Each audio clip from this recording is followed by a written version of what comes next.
Enquanto a gente não aprender a colocar o coração na liderança e retornarmos ao Pai, vamos cometer inúmeros erros, né?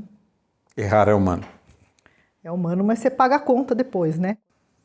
Uma das mais tenebrosas doenças que nós temos hoje é o egoísmo, a egolatria. Saturno, ele é esse planeta que rege tudo aquilo que é cristalizado, os ossos, né, os limites, as pedras, a natureza mineral. Boa tarde, um ótimo reencontro para nós. Em nome do Centro de São Pedro e de Porto Ferreira, desejamos que as rosas floresçam em vossa cruz. Na vossa também. Muito obrigado. Estamos então entrando na 19ª aula de Astrologia Elementar, que vai ao ar às quintas-feiras. Vamos continuar falando sobre o ascendente, parte número 8. Na reunião de hoje, que conta com a colaboração da doutora Cristiana, vamos falar sobre ascendente e livre-arbítrio. Destino e livre-arbítrio são conceitos normalmente muito polêmicos. E normalmente entendemos que o destino e o livre-arbítrio são antagônicos. Ou seja, se minha vida é regida por um destino, como é que eu sou livre para escolher? Que negócio é esse de livre-arbítrio? Vamos tentar refletir sobre esse tema complexo. Primeiro vamos recapitular um problema que surgiu na nossa evolução. Que, na medida que nós fomos construindo a nossa individualidade egóica, a partir do cosmos, ou seja, o nosso projeto, como nós vimos nas reuniões anteriores, é extrair do macrocosmos um microcosmos, que é uma maquete desse cosmos, é uma miniatura, porém com as mesmas propriedades, com as mesmas qualidades desse cosmos. Mas houve um momento da nossa história espiritual que ocorreu um fenômeno chamado queda, a queda adâmica. E quando ocorreu essa queda, houve uma ruptura, quase que um desligamento desse cosmos. Houve um afastamento. E nós entramos, então, num processo de descaminho, de errância. Errar é humano. Errar é humano tem duplo sentido, de errância, de estar perdido, e de cometer erros. E isso gerou um problema, porque esse ego, a nossa individualidade, a construção do si mesmo, se tornou problemática. E muitos podem, de fato, se perder nessa errância e não retomar o caminho de volta ao Pai ou de volta ao cosmos. Então, corremos um risco, né? Porque o brilho da vaidade ofuscou a luz do espírito. Então, o ego se tornou egoísta, egocêntrico, fechado em si mesmo. A vaidade luciférica, Lúcifer, como nós vimos na reunião anterior, é aquele que porta a luz em si mesmo, que tem analogia com fósforos. A vaidade luciférica de querer competir com Deus, que é o autoendeusamento. É a apropriação indébita do ser. Você toma toda a vida, toda a criação e se acha proprietário de todos esses poderes que se originam na fonte do espírito. Então você materializa o que é espiritual. Você densifica, você cristaliza. E cristalização é doença. Uma das mais tenebrosas doenças que nós temos hoje é o egoísmo, a egolatria. E isso nos tornou órfãos da criação. essa errância, esse afastamento, nos apartou de Deus, o nosso Pai, e também da nossa mãe, que é a Terra.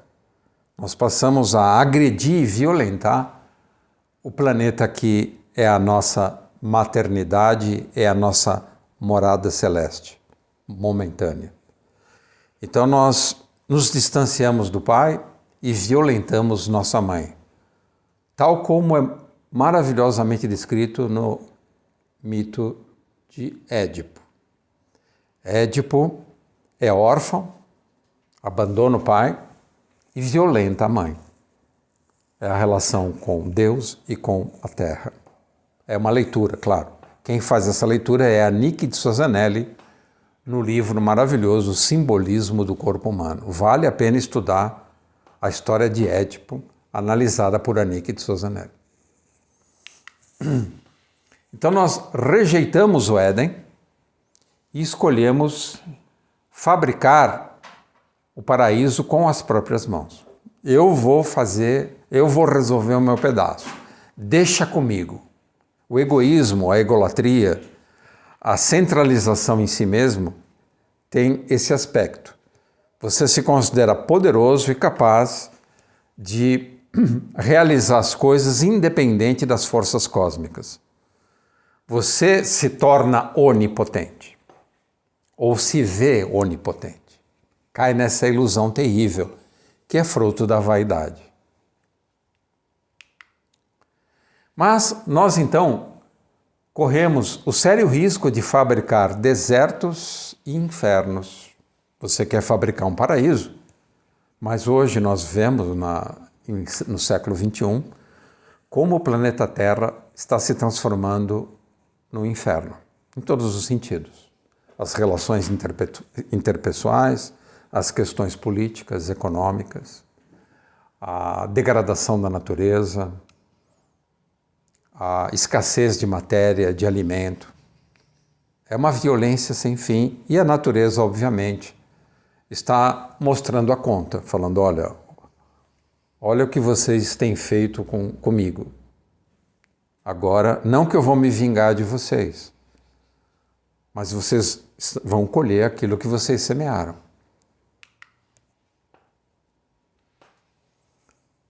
Os ensinamentos esotéricos, como o da Escola Rosa Cruz, eles existem para que nós tenhamos nessa errância alguma visibilidade.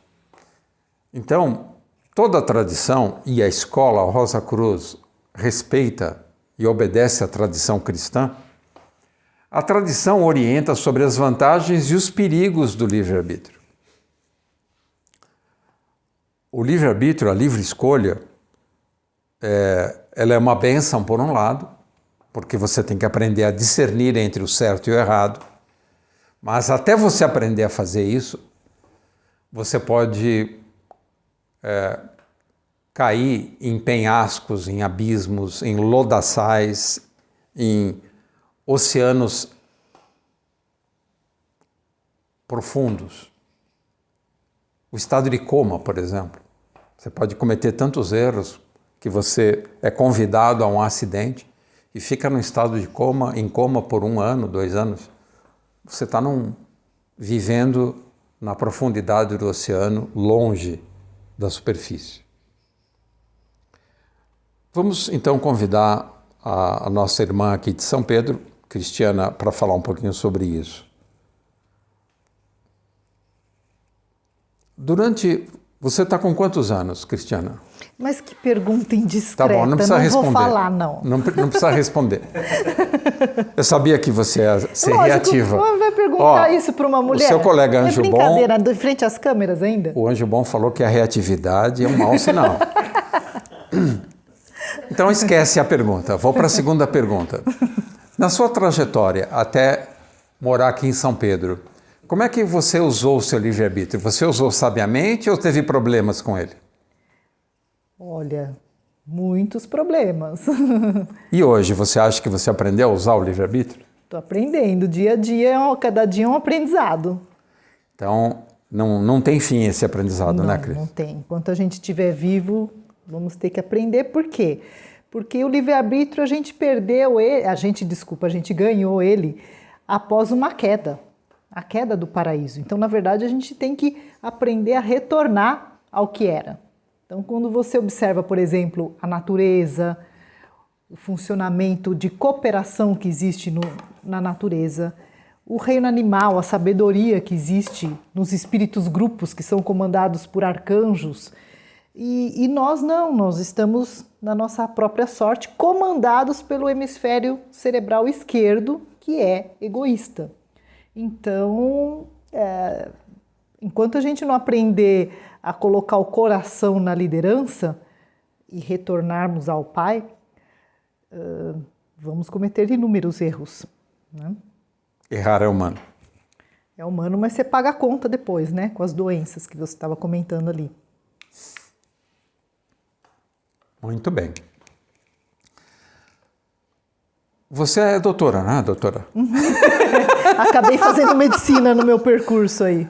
Doutora, quando nós visitamos hospitais, clínicas, hospícios, asilos, orfanatos, é lícito fazer a pergunta, né? O que aconteceu com esses espíritos para estarem aqui?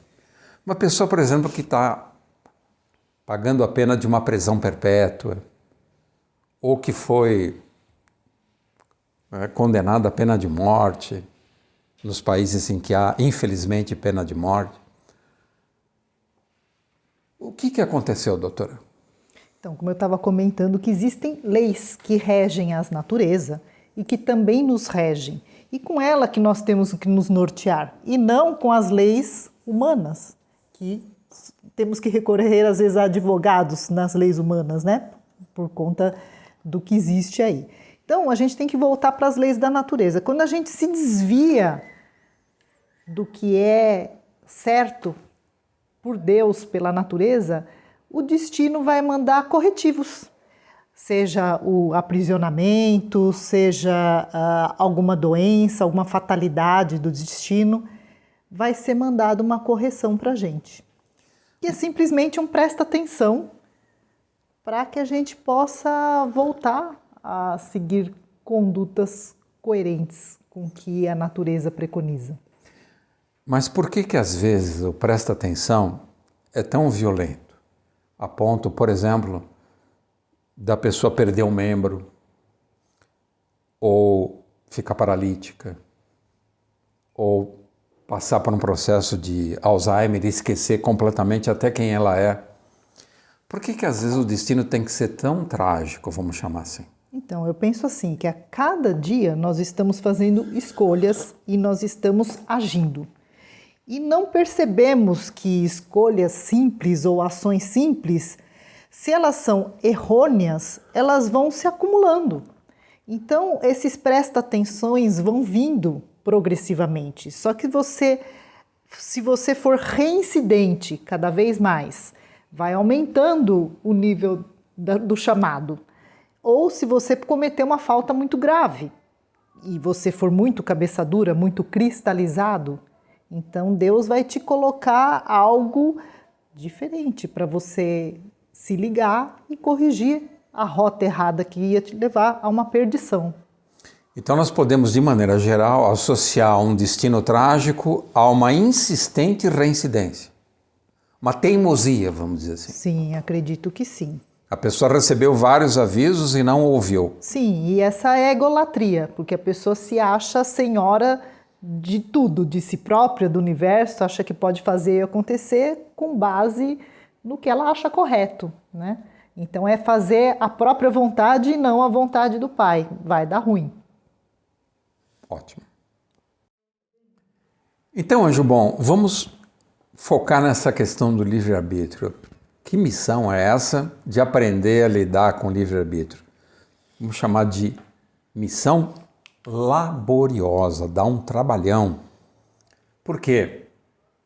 Eu tenho que aprender a ser livre e, ao mesmo tempo, saturninamente falando, porque Saturno governa, curiosamente, Capricórnio e Aquário, na astrologia clássica, eu tenho que ser responsável pelo uso da liberdade.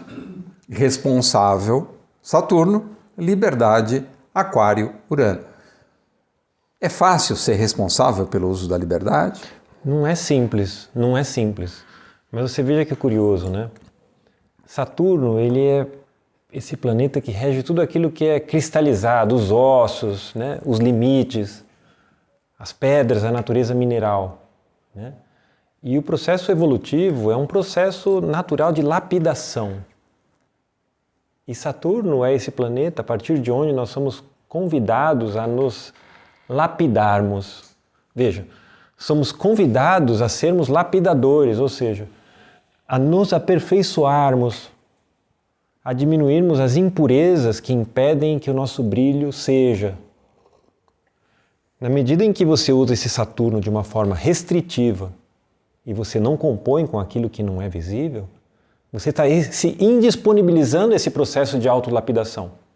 Você já se acha a cereja do bolo e que a sua transformação não é mais necessária.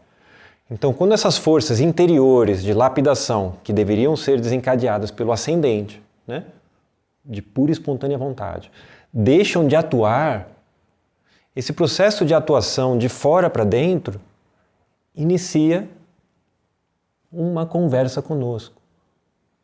E na medida em que esse enrijecimento, essa cristalização é muito presente, como no caso, vamos falar, quando a pessoa já nasce com um signo fixo no ascendente, sendo a sua maneira de expressão, pode fazer com que ela seja mais reticente a se transformar.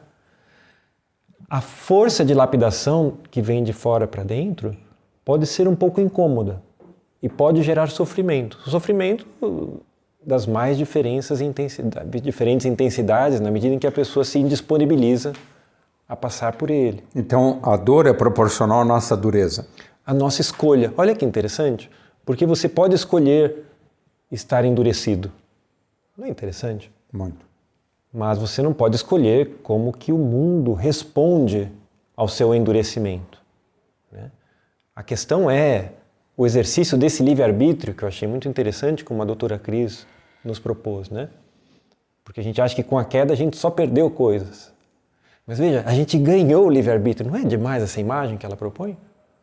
Nós ganhamos o livre-arbítrio com a queda. Olha que oportunidade, né? Que nós não tínhamos o livre-arbítrio, nós ganhamos o livre-arbítrio. Então a gente pode escolher como esse processo de lapidação vai acontecer à nossa volta. A partir de dentro para fora, ou seja, apropriando-se do meu ascendente e atuando na vida de acordo com aquele convite, ou a partir de fora para dentro, quando eu uso aquele ascendente, as suas qualidades, simplesmente de forma passiva. Legal. Legal, né? Muito. É sábio quem aprende a caminhar assimilando os bons exemplos e evitando os descaminhos dos desafortunados. Não é o que Maquiavel fala no Príncipe? Se eu sou incompetente e não sei fazer, pelo menos imito aquilo em que os outros foram grandes, porque pelo menos à altura deles eu consigo chegar. Isso é profundamente maquiavélico. Sim. Então, aprender com os outros é uma forma rápida. É uma forma inteligente. Inteligente. Com todo o cuidado que a palavra rapidez, muito presente no mundo moderno, nos oferece enquanto armadilha. Porque na rapidez do passeio de um veículo por uma cidade, eu deixo de perceber nuances que podem ser fundamentais em algum momento. Então essa rapidez, se for a questão enquanto um princípio de transformação, precisa ser também acompanhada da melhor qualidade de atenção, para que ela não minimize ou impossibilite que os meus sentidos mais profundos se apropriem daquilo que se mostra na caminhada. Porque não há nada que seja desprezível na caminhada. Nenhum cisco, nenhuma pedrinha, tudo é muito imprescindível. Perfeito. No filme A Estrada, de Fellini, isso é muito bem colocado por uma personagem que se assemelha ao mago e ao louco, que é o malabarista. Que todos os detalhes são importantes, inclusive da pedrinha que está no caminho. Isso. É o gênio, né? É o feliz Fellini, né? Os mestres espirituais mapeiam o caminho, sinalizando os pontos que exigem maior atenção. Olha, cuidado aqui. Olha essa tentação. Olha, aqui escorrega. Aqui tem buraco. Vamos dizer que o mestre espiritual é um tipo de Waze hoje? O mestre espiritual é um tipo de um Waze. E veja que interessante, né? Sendo um Waze, quando você usa o Waze no carro, se você não segue o caminho dele, você não leva um choque, né? Ele não te puxa a orelha.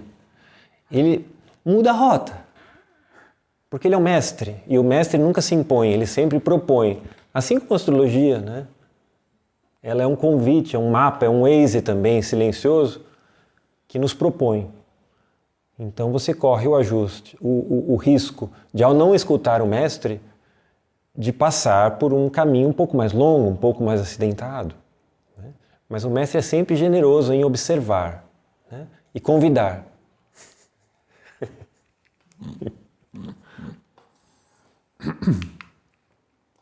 No tema natal, podemos identificar os pontos de maior vulnerabilidade. Então, o mapa natal, o mapa astral, é uma espécie de Waze. Olha, ali tem velocidade controlada, aqui tem buraco, ali tem acidente na estrada. É assim? Exatamente. Então ele tem um sistema semafórico, né? De sinal verde, vermelho ou amarelo. Então, quem não estuda astrologia não tem essa orientação. Não tem jeito. Você vê que a astrologia, a despeito de uma prática espiritual como a Fraternidade Rosa Cruz propõe, já foi matéria médica, ao ponto daquele que nós fazemos o juramento médico, que é Hipócrates, compor em seus aforismos. Não é possível a prática da boa medicina sem o conhecimento da astrologia. Veja só, Oswaldo. Então a gente pode alcançar uma envergadura como essa que a escola nos propõe. Mas muito antes dela, a gente pode utilizar a astrologia como ferramenta da prática médica. Órgãos mais frágeis, vulnerabilidades existenciais e convites ao não adoecimento. Joia. Ao invés de ser paciente, seja agente. Exatamente. Tomar a vida nas próprias mãos. Que, aliás, é um título de um livro de uma pensadora antroposófica, Gudrun Burkhardt. Né?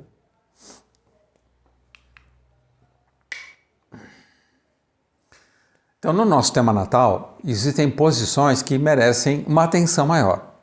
Por exemplo, onde está Netuno, nós tendemos a nos perder, a ficar desorientados. Por exemplo, uma pessoa que tem Netuno em conjunção com o regente do ascendente, ela pode ser desorientada a vida toda? Pode. E essa pessoa, talvez seja a pessoa mais profundamente beneficiada pelo ensinamento da fraternidade. Porque não há uma outra escola que proporia a solução tão maravilhosa. Porque Netuno é o divino, é o espiritual, junto com tudo isso que pode significar possessão, desencaminhamento, entrar em roubada, fazer besteira. É só quando essa pessoa, cujo regente do ascendente está em relação com Netuno, se reencontrar com o espiritual na sua melhor possibilidade, que de fato a vida dela se reencaminha. Então, para todo mundo serve essa máxima. Buscai primeiro o reino de Deus e sua justiça e tudo mais virá por acréscimo. Mas para esse ser, ela é imprescindível. Até então, a vida desse ser, provavelmente, é acidente após acidente. Olha que dica, hein? Que coisa, hein? E para uma mulher, por exemplo, pode ser para homem também, mas que tem a Lua conjunção Netuno, há um perigo nisso? Máximo. Máximo. Porque além da anatomia física, existe uma anatomia suprafísica. E algumas relações planetárias dispõem a composição dos diferentes veículos dessa pessoa a maior ou menor fragilidade. Assim como você tem uma predisposição genética a um diabetes, a uma espondilite, a uma artrite reumatoide, você também tem uma predisposição celeste a uma vulnerabilidade a pessoas que te vampirizam, que se aproveitam de você, de energias que, se você não estiver bem, vão te visitar e serem arrastadas consigo onde você vá. É interessante que você saiba isso para você escolher com quem e que tipo de hábito você vai cultivar. Porque essa pessoa é vulnerável, desde o alcoolismo até a vampirização de todas as situações de maior densidade em que ela esteja envolvida. São aspectos de vulnerabilidade. Essas vulnerabilidades que estão além da nossa visão física e além da possibilidade da aproximação de uma ciência como a gente conhece, elas precisam ser compreendidas para que ativamente a pessoa evite. Então uma mulher que tenha Lua conjunção Netuno, ela pode ter uma mediunidade descontrolada a ponto, por exemplo, de entrar no banheiro e sair com o obsessor? Ela tem essa mediunidade descontrolada. Onde ela vai começar a aprender isso? Ela vai aprender inicialmente observando a sua própria mãe. Porque na Tábua de Esmeralda está dito: a Lua é sua mãe e o Sol é seu pai. Então, se a pessoa tem Lua conjunção Netuno, ela já vai começar a aprender sobre a sua própria Lua no palco em que ela encarnou. Então, por mais que o palco da nossa vida seja composto por pessoas que eventualmente a gente aponta o dedo, ou você não foi o que eu gostaria que você fosse, e você tenha certeza de que eles estejam equivocados, no fundo esse palco apenas vai refletir uma condição interna que você pode agora estar revisitando a partir do olhar astrológico. Então para de apontar o dedo para aquele que parece um louco do seu lado e olhe para si e se pergunte: caramba, quem sou eu e qual é a minha condição para eu estar tendo que vivenciar a experiência da loucura de uma forma tão aflitiva à vista? Legal, que boa dica, hein? Então Netuno tem esse problema, desorienta. É a estrada da perdição. Assistam esse filme que vale a pena. Urano transgride. Ele não suporta as regras. Ele não suporta a ordem. Então ele se torna um terrorista onde estiver. No trabalho, ele se torna inconveniente. Ele não consegue ser um elemento agregador dentro da família. Ele é uma bomba ambulante. É uma bomba ambulante, que tem seu papel, porque você veja, numa pedreira, se não fossem as bombas, como que as pedras poderiam ser reconfiguradas para que as construções acontecessem? Então essa bomba ambulante, por mais que a gente olhe de uma forma pejorativa, se espiritualizada, ela encontra o seu porquê de ser. Claro, essa bomba ambulante vai ter que se reconfigurar, porque assim como Deus e o espiritual funciona silenciosamente, dinamitando a vida das pessoas desavisadas, esse ser também está sendo convidado a silenciosamente fazer essa dinamitação. Legal. E Marte violenta. Então imagina, Jubon, uma pessoa que nasce com Marte no ascendente em Escorpião, oposição a Vênus em Touro na casa 7. Então, como é que vai lidar com isso, Jubon? É uma síntese... Como é que ele vai... Ele quer ser amoroso, mas esse Marte tensionando Vênus, o Marte forte em Escorpião, a Vênus forte em Touro, brigando um com o outro, é possível construir uma habilidade dialogal? É possível. Esse ser vai ser levado ao extremo na experiência de entrega, né?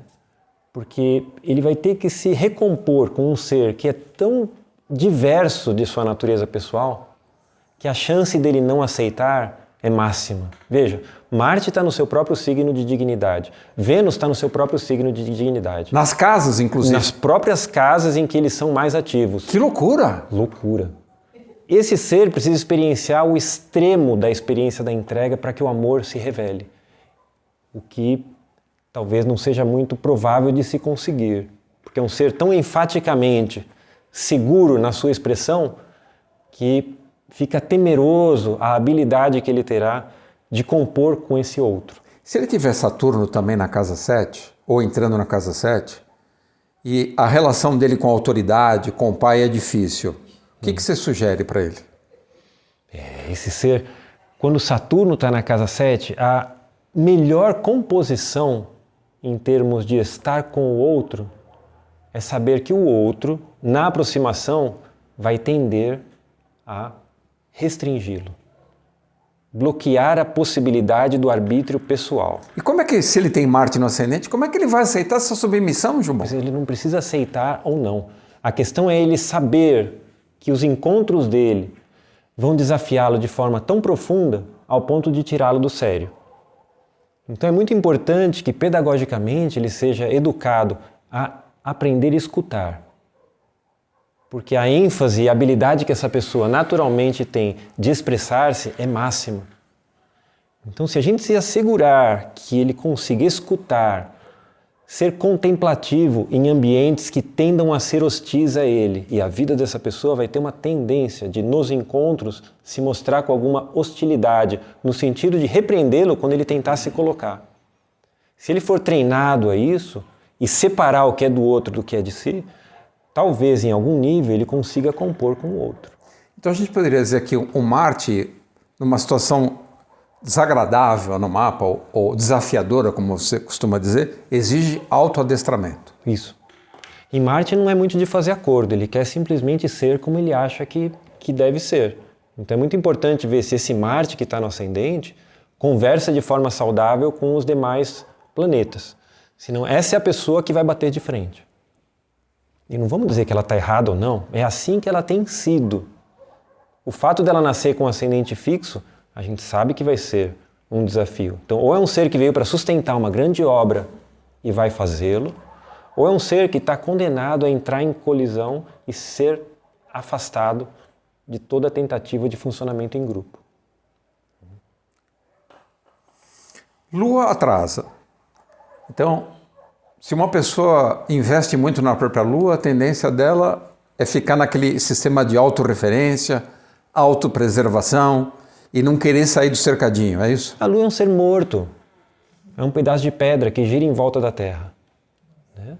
Elas são as memórias, ela compõe tudo aquilo que está cristalizado a partir do que você possa criar algo novo. É como se fosse um tijolo de construção. É muito importante que você conheça a sua Lua, mas é muito importante que você não seja refém da Lua. Você é tão refém da Lua, quanto mais você se ressente, quanto mais você é emocional, quanto mais você é, com o perdão da palavra, nhenhenhê, né? Mimimi, fofofó, né? Que é bem Lua, né? É monossilábico. É o máximo de intelecto que a Lua consegue, é uma linguagem monossilábica. A Lua só vai até os 7 anos. A pessoa lunar, ela não ultrapassa o 7º ano. A pessoa precisa da Lua enquanto um reservatório, mas se ela não se libertar da Lua e souber utilizá-la, ela não vai longe. E a pessoa que toma muito leite mesmo adulta, ainda é muito mamífero? Veja. O que na natureza, qual animal que na natureza a gente percebe que depois de sair da mama da mãe, mãe, né? Continua a mamar na vida adulta? Qual que é o animal que tem essa marca registrada? O Oswaldo. Então, oswaldianamente falando, né, isso mostra uma qualidade lunar que provavelmente vai resultar em estados de ressentimentos e reatividades eventuais. O filme, a partir de onde a gente pode ver como tratar a Lua, é um filme do Kubrick, Laranja Mecânica, onde você vai ver o que acontece com a pessoa que quer tomar leite o tempo inteiro e como ela é reativa e como ela quer fazer as coisas à sua forma e o mundo acaba conformando-a por ela ser um ser inadequado. Né? Leite é uma coisa complexa.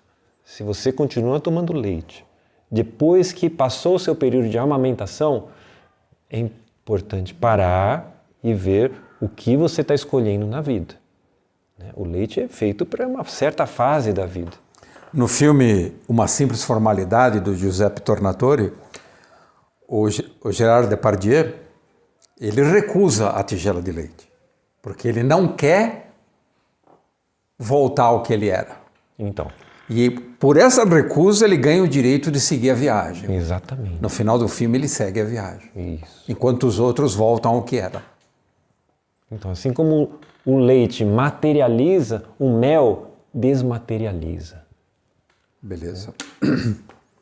E finalmente Saturno frustra. Então a pessoa que é reclamenta, é triste, é pessimista, é derrotista, é óbvio que ela vai se frustrar, não é assim? Exatamente. Se você se deixa envolver por uma nuvem negativa, como é que você não vai colher frustração? Isso. Para trabalhar com Saturno é muito importante, na medida do possível, que eu me torne responsável e disciplinado de algum modo. Quando a pessoa é irresponsável e indisciplinada, veja, mesmo seja por 5 minutos, 10, 15 minutos, um exercício de responsabilidade e disciplina, a vida da pessoa se torna caótica. E mais do que esse caos, o que é desesperador na pessoa que não elaborou minimamente o seu Saturno é que a pessoa tem a vida sombria, no sentido de não saber para onde vai e ter dúvidas sobre tudo na sua vida. Caramba. A pessoa não tem estrutura mínima de composição do seu ser pessoal. A indisciplina é a marca do Saturno aflito. É muito importante trabalhar o Saturno. É ele que vai dar a forma. Quando você tem a forma feita, mesmo que seja um esqueleto, mesmo que seja aquelas estruturas da construção, essa forma é fundamental para que o recheio depois seja acrescido. Se você não tem nem a forma, todo o recheio para você não vai fazer sentido. Interessante. O sentido surge a partir da mínima forma que você oferece. Nós podemos dizer então que Saturno, através de Saturno, nós construímos o esqueleto da alma. Exatamente. Porque o Saturno, de algum modo, ele é esse tempo, né, sobre o qual você compõe uma biografia, você compõe uma história, você compõe um entendimento. Porque todo o nosso cérebro hoje ele funciona muito com um antes, um depois, uma causa e efeito. A ciência funciona de uma forma muito saturnina. Né? Estabelecer uma relação com o ter do tempo. O que do tempo, o corpo do tempo, é esse tempo quantificável. Se você não estabelecer um entendimento desse tempo antes e depois e organizar o seu pensamento dentro desse tempo, você nunca vai poder abrir mão desse corpo do tempo para estabelecer uma relação viva com o ser do tempo. Porque o ser do tempo é uma qualidade que conversa conosco. Mas até que eu me organize, essa qualidade é inaudível pelo meu ser. No livro Espelho no Espelho, que você já mencionou, o primeiro conto do Meu Nome é Hor, ele está perdido nos labirintos de si mesmo. Exatamente. E fica repetindo o tempo todo que meu nome é Hor, mas ele não tem a menor ideia de quem ele seja. É um ser completamente desestruturado. Exato. Esse conto é um conto pressuposto para você criar estrutura. E perceber que esse Hor que fala é um coração que está em estado de semente, querendo despertar para a estrutura em que ele reside. Que é uma estrutura, parece que esvaziado de composição. Né? Então ele só escuta um eco que não ressoa. Então a gente poderia afirmar que uma pessoa que tem muita necessidade de falar de si mesmo, eu, o seu nome, provavelmente está vazia. Os pronomes pessoais são fortes indicadores de esvaziamento. Porque a pessoa que está vazia, ela tenta se reafirmar continuamente. Para quê? Para ver como que o eco do ambiente responde e a autoriza. Se as pessoas realmente aplaudem quando elas falam eu, ou o que acontece quando ela se impõe. Ela necessita de uma resposta a partir de fora para se entender. Ela não se basta naquele silêncio. Tarkovsky tem uma fala muito bonita, né?